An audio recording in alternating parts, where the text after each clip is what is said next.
नमस्ते, मैं सुनील गहलोत अपने डॉक्यूमेंट्री के तीसरे एपिसोड में आप सबका स्वागत करता हूँ। ये कहानी एक 6 साल की बच्ची की है जिसकी जान एक मात्र आइसक्रीम की वजह से और अपनी माँ और पिता की हैवानियत की वजह से चली गई थी। ये कहानी बेंगलोर की प्रियंका और उसके लिव इन पार्टनरशिप में रह रही प्रवीण की बेटी की है। बेटी का नाम वनीला था, जो 24 मार्च की दिन वनीले का बर्थडे था, जहाँ उसकी बर्थडे मनाने के लिए उसके माता पिता बाहर घूमने के लिए जाते हैं और उसका बर्थडे मनाते हैं। बर्थडे से लौटते वक्त वनीला की जिद के कारण उसके पिता ने उसको आइसक्रीम खरीद के दी थी, जो आइसक्रीम पिघल जाने के कारण वो कार में आते समय थोड़ी सी गिर जाती है। इतनी सी छोटी सी गलती की वजह से उसकी माता ने उसके पेट पर इतने जोर से वार किया था कि वो रोने लग गई। फिर रोने से बचने के लिए उसकी माँ ने उसके मुंह को दबा दिया इतनी तेज कि अगले दिन उसकी जान चली गई। जहाँ 25 मार्च को जो लिव इन पार्टनर था पर मोहन, उसके साथ वो उसको डॉक्टर के साथ लेके जाते हैं, जहाँ डॉक्टर ने उसे मर्द घोषित कर दिया।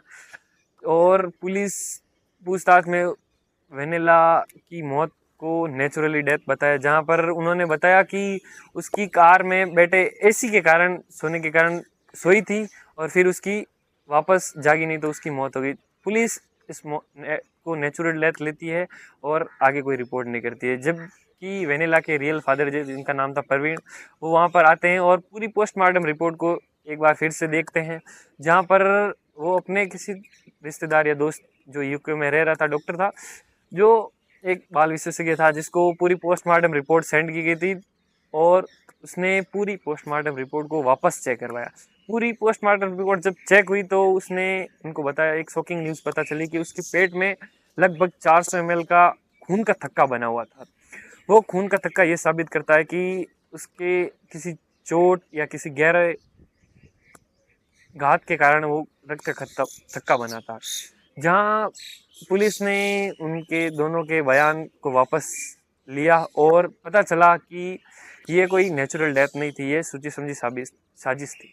जिसके बाद उनके दोनों की पुलिस ने ज़्यादा दबाव बनाकर पूरी जांच की जाती है, जहां पर पता चलता है कि ये उनकी लापरवाही का नतीजा निकला। 6 जून को जीएम मोहन को गिरफ्तार कर लिया गया। उसकी पूछताछ के बाद प्रियंका को अपनी गिरफ्तारी का डर होने लगा, जो बाद में बेंगलोर से मैसूर भाग गई। पुलिस लगातार उसका फोन ट्रेस करने के बाद वो मैसूर में पकड़ी गई और इस घटना के पुलिस के लापरवाही के कारण लगभग 3 पुलिस वालों को सस्पेंड भी किया गया इस गलती के चलते हुए। मैं बस समाज से इतना ही पूछना चाहता हूँ कि एक छोटी सी बच्ची जो साफ सफाई में भी इतना नहीं समझती, उसके कारण उसकी जान चली गई। क्या ये माता पिता का अपने बच्चों के प्रति ऐसा बर्ताव क्या समाज में कि एक अच्छी सोच को निखरने देगा?